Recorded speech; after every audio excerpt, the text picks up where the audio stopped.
قتلوهم يعذبهم الله بأيديكم ويخزهم وينصركم. السلام علیکم ناظرین، میں ہوں نانوڑ پروگرام قرآن سے روحانی علاج میں آج ہم قاری صاحب سے پوچھیں گے کہ اگر خواب میں کسی کو جادو کرتے ہوئے دیکھنا کس چیز کی علامت ہے. السلام علیکم قاری صاحب. وعلیکم السلام ورحمۃ اللہ. Thanks for watching. Don't forget to like, comment, share and subscribe to. جی قاری صاحب. الحمدللہ وقفا والصلاۃ والسلام علی رسول اللہ اما بعد. جی عدنان بھائی، بہت اچھا سوال ہے جی کہ خواب میں خواب کی مختلف قسمیں ہیں، اور اکثر ساتھی سوال کرتے ہیں کہ میں نے خواب میں جو ہے وہ کسی کو جاتے دیکھا ہے تعویذ لینے، کوئی کہہ رہا ہے کہ میں نے تعویذ دفناتے دیکھا ہے، اور کوئی کچھ بھی اس طرح کی بہت ساری باتیں. جی بھائی. تو اب ہم دیکھیں گے اس کو کہ کیا واقعتاً جس کو دیکھا ہے تعویذ دباتے ہوئے، تعویذ لیتے ہوئے، جادو کرواتے ہوئے، تو کیا واقعتاً وہی جادو کروا رہا ہے؟ یہ ایک انسان جو ہے تذبذب کا شکار ہو جاتا ہے کہ پتہ نہیں وہی ہے جادو کروانے والا یا نہیں، وہ یا بہت مشکل کا شکار ہو جاتا ہے. اس کی وضاحت میں کچھ چیزیں عرض کروں گا، ان کا خیال رکھیں تو انشاءاللہ اللہ کی رحمت و فضل سے یہ معاملات بہتر ہونا شروع ہو جائیں گے. سب سے پہلے آپ کو یہ دیکھنا ہوگا کہ جس شخص کو آپ نے خواب میں دیکھا ہے کہ وہ جادو کر رہا ہے، اس کے بارے میں آپ کے تاثرات کیا ہیں، خیالات کیا ہیں. کیونکہ خواب کی ایک قسم ہے، 3 قسمیں خواب کی ہیں جو ہم پیچھے بیان کر چکے ہیں ویڈیوز میں. ایک قسم اس میں یہ ہے کہ جو آپ سوچتے ہیں، جو آپ باتیں کرتے ہیں، وہی آپ کی خواب میں آ جاتا ہے. تو آپ یہ دیکھیں گے کہ سب سے پہلے آپ سے یہ سوال ہے کہ آپ کے اس کے بارے میں کیا اس کے بارے میں نظریات ہیں، سوچ کیا ہے. کہ آپ کو آپس میں آپ کے گھر میں یا آپ کے آپس میں یہ بات مشہور تو نہیں ہے کہ وہ جادو کرنے والا ہے؟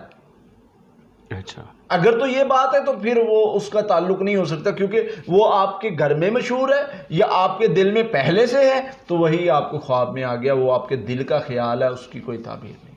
اچھا، یہ آپ کو یہ مطلب آپ یہ نہیں کہہ سکتے وہی جادوگر ہے، یہ جادو کرنے والا ہے. وہ آپ کے دل کا ایک خیال ہے. ٹھیک. اس لیے اگر اس طرح معاملہ بنے تو پہلے اس بات کو کنفرم کر لیں کہ کیا بعض ہوتا ہے نا رشتہ داروں میں کہ فلاں کے بارے میں سوچ ہوتی ہے کہ یار وہ تعویذ لیتا ہے، تعویذ دیتا ہے، جادو کرتا ہے، یا کچھ بھی پڑھتا ہے. تو اس لیے وہ بسا اوقات اکثر اوقات ایسے ہوتا ہے کہ مریض کہتے ہیں جی ہمیں پہلے شک تھی، وہی خواب میں آ گیا. تو بھائی جب شک تھی تو خواب میں تو اسی نہیں آنا تھا. بالکل. اور بسا اوقات شیطان اس کو پکا کرنے کے لیے آ جاتا ہے کہ یہی ہے، اس کی شکل اختیار کر کے آ جاتا ہے. تو اسی بات کو ہم نے ڈھونڈنا ہے کہ وہ شیطان ہے یا وہ واقعتاً اللہ کی طرف سے ہے. خواب کی 3 قسمیں ہیں جو ہم وضاحت کر چکے ہیں. ایک خواب کی قسم ہے جو اللہ کی طرف سے انسان کو پیغام دیا جاتا ہے، یہ سچا خواب ہے. اس کے علاوہ 2 جو خواب ہیں، ایک وہ جو انسان کی سوچ ہے، انسان رات کو باتیں کرتا ہے، جو سونے سے پہلے سوچتا ہے، باتیں کرتا ہے، کوئی کام کرتا ہے کسی کے بارے میں، وہی خواب میں آ جاتا ہے. اس کا بھی کوئی معنی نہیں ہوتا. دوسرا شیطانی خواب، شیطان آ کے انسان کے ساتھ کھیلتا ہے، انسان کو جو ہے لڑانے کے لیے وہ کوئی اس طرح کی چال چل دیتا ہے جس سے جو ہے اس کے اختلافات بڑھ جائیں. میرے پاس ایک مریض آیا، پڑھائی کی اس پہ، تو وہ کہے جی مجھے میری پھوپھی نظر آ رہی ہے. اچھا جی پھوپھی نظر آ رہی ہے جی، وہ فلاں بابے کے پاس جا رہی ہے اور اس طرح سے. تو خیر وہ جی اس نے جی ساری برادری کے جادو بتا دیے، کو 20 لوگوں کے اس نے جادو بتایا جی، فلاں نے فلاں پر کروایا، فلاں نے فلاں پر کروایا، فلاں نے فلاں پر کروایا. تو وہ نا عجیب معاملہ بنا ہوا. تو وہ جی پھوپھی جا رہی ہے جی، جادو لے رہی ہے جی، اب دفنا رہی ہے جی، اب ایسے ہو گیا جی، اب ایسے ہو گیا.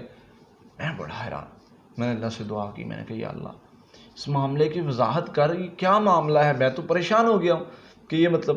اچھا اللہ نے بات بھیجی دل میں. میں نے اسے کہا کہ بھائی 7 مرتبہ لا حول ولا قوت الا باللہ پڑھو، اور 7 مرتبہ اعوذ باللہ من الشیطان الرجیم پڑھو. اب اس کی آنکھیں بند ہے، اس نے پڑھا تو کہتا ہے یہ سب کچھ غائب ہو گیا. میں نے کہا اگر سب کچھ غائب ہو گیا نا تو سمجھ آ گئی ہے مسئلے کی. سب شیطان کر رہا تھا. شیطان نے ایسا چال چلی، اس نے جو ہے وہ بابا بھی خود ہی بن گیا، اس کی پھوپھی بھی خود ہی بن گیا.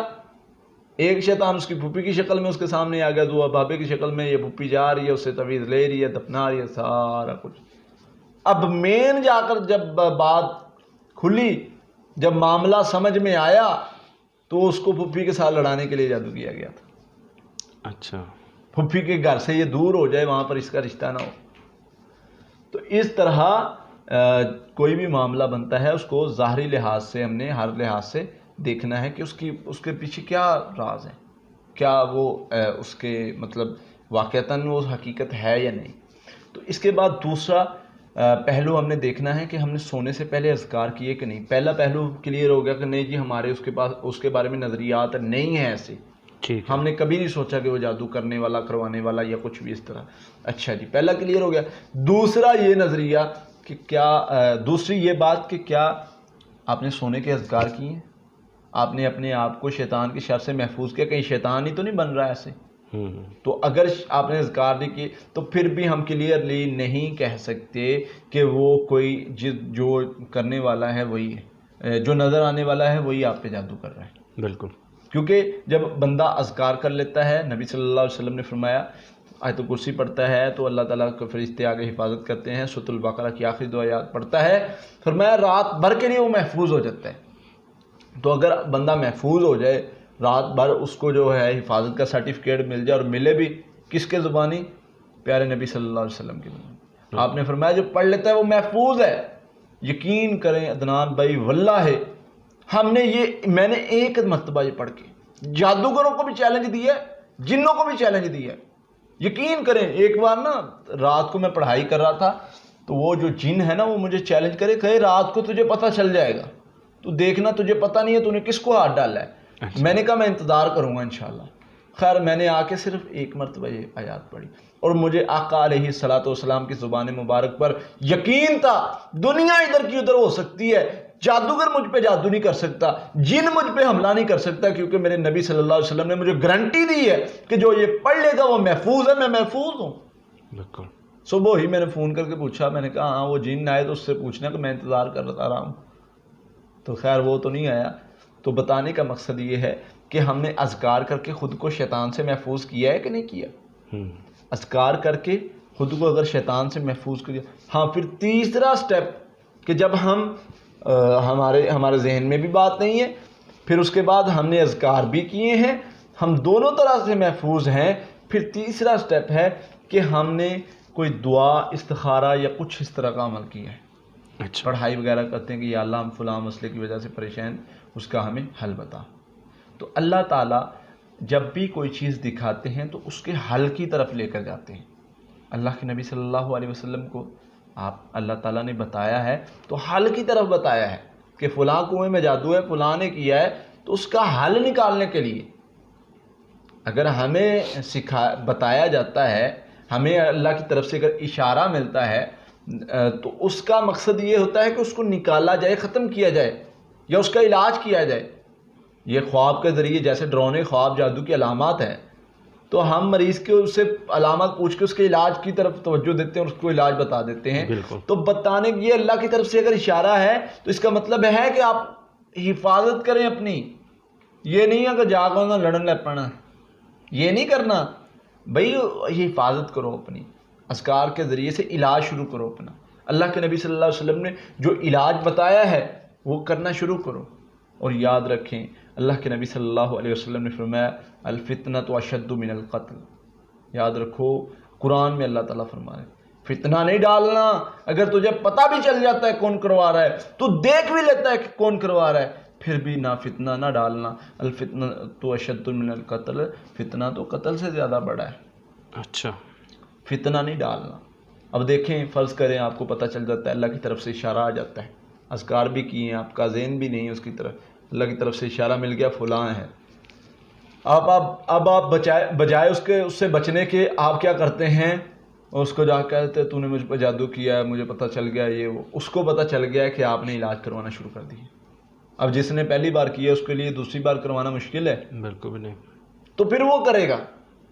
تو اس لیے کسی سے ذکر نہ کریں کہ اللہ نے آپ کی رہنمائی کر دی ہے، اپنے علاج پر توجہ دیں، نہ کہ فتنہ ڈالیں کہ کوئی میں ایسے کر دوں گا، میں ویسے کر دوں گا، میں یہ کر دوں گا۔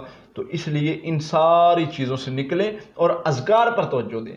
اپنے اذکار کو مکمل کریں، اپنی پڑھائی کو مکمل کریں، اپنے جو ہے وہ علاج پر توجہ دیں، سورۃ فلق ناس کی پڑھائی کریں، کثرت کے ساتھ پڑھیں، انشاءاللہ جتنا بڑا بھی جادو، کوئی جادو کی قسم ہے، کالا ہے، سفلی ہے، نوری ہے، کوئی قسم ہے، آپ اس کا علاج صرف سورۃ فلق ناس سے کر سکتے ہیں۔ میرے نبی صلی اللہ علیہ وسلم کو اللہ نے یہ تحفہ دی ہے کہ جب کوئی جادو ہو جائے تو یہ پڑھنے سے ٹوٹ جاتا ہے جادو۔ جادو کتنا بڑا ہے، سورۃ فلق ناس کی اتنی تعداد بڑھا دو، جتنا زیادہ بڑا جادو ہے اس کے مقابلے میں اتنی تعداد ذکر کی بڑھاتے جاؤ، وہ جادو اللہ کے فضل سے ختم ہو جائے گا۔ بہت بہت شکریہ قیس۔ جی ناظرین، اگلے پروگرام میں اگلے سوال کے ساتھ آپ کے سامنے پھر حاضر ہوں گے، تب تک کے لیے اللہ حافظ۔ قاتلوهم يعذبهم الله بأيديكم ويخزي